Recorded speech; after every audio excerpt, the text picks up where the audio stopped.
Humabol sa paghahain ng Certificate of Candidacy ngayong huling araw ng filing ang ilang nais kumandidato sa pagkakongresista sa 2025 election.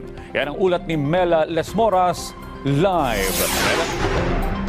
Audrey, katulad ng inaasahan, marami nga ang humabol sa paghahain ng kanilang kandidatura ngayong huling araw ng COC filing. Pero git naman ng ilang aspirants, itinaon talaga nila ang kanilang COC filing ngayong October 8 dahil maswerte umano itong araw.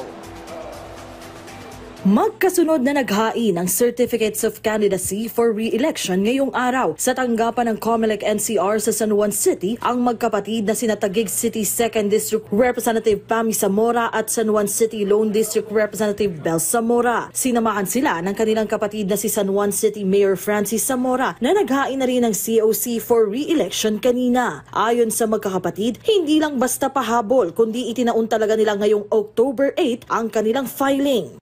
Bahagi riyan siyempre ng aming strategy because I don't want to give away kung ano man yung mga iniisip naming gagawin. And next, may kinonsulta lang kasi ako ng mga tao at sabi nila, dalawang petsa ang swerte daw sa akin. Ang October 5 dahil December 5 ang birthday ko at ang October 8 dahil yung the number 8 nga because it's a continuous, diba? So wala siyang walang end yung loop niya, diba? So there's no harm in believing feng shui. Kasama naman ang kanyang asawa na si incumbent Mandaluyong City Lone District Representative Neptali Gonzales II, formal na ring naghain ng kanyang kandidatura si dating Congresswoman Queenie Gonzales para humalili sa posisyon ng kanyang mister. Ang kanyang plataporma, regulation of the AI, because that's the problem we have in a very digital world.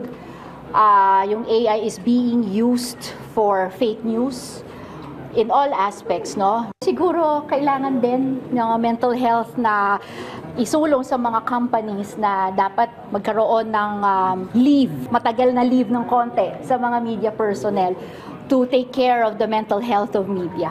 Kasama naman ang kani-kanilang alkalde, naghain na rin ng COC for re-election sina Quezon City 6th District Representative Marivic Copilar, Manila 3rd District Representative Joel Chua at Manila 6th District Representative Bienvenido Abante Jr. Si Abante na co-chair ng House Squad Committee, kinumpirma pang sa darating na Biyernes muling magsasagawa ng pagdinig ang kanilang joint panel. Inimbitahan namin yung mga kamag-anak ng mga biktima from Cebu City.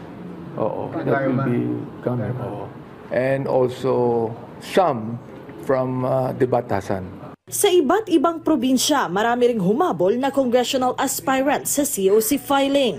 Sa Dinagat Islands, naghain na rin ng COC for re-election si Dinagat Islands Lone District Representative Alan Juan B. Ecleo kasama ang kanyang mga kaalyado at taga-suporta. Sa Albay naman, naghain na rin ng COC si Ako Bicol Party List Representative Jill Bongalon para sa pagkakongresista ng unang distrito ng Lalawigan. Ayon sa COMELEC, matapos ang COC filing, patuloy pa rin silang magiging abala sa mga susunod na araw.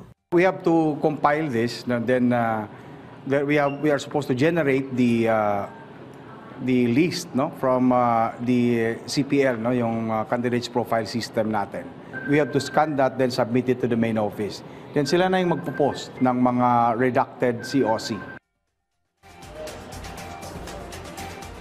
Audrey, kaninang pasado alas 5 ng hapon ay opisyal nang nagtapos ito ang pagtanggap ng COC nitong COMELEC NCR. Ito yung designated place para sa mga nangangarap tumakbong kongresista dito nga sa buong Metro Manila. Sa kabuuan, Audrey, umabot sa 93 yung aspirants na naghain ng kanilang COCs dito sa Metro Manila para nga sa posisyon ng pagkakongresista sa iba't ibang distrito sa rehiyon. Audrey?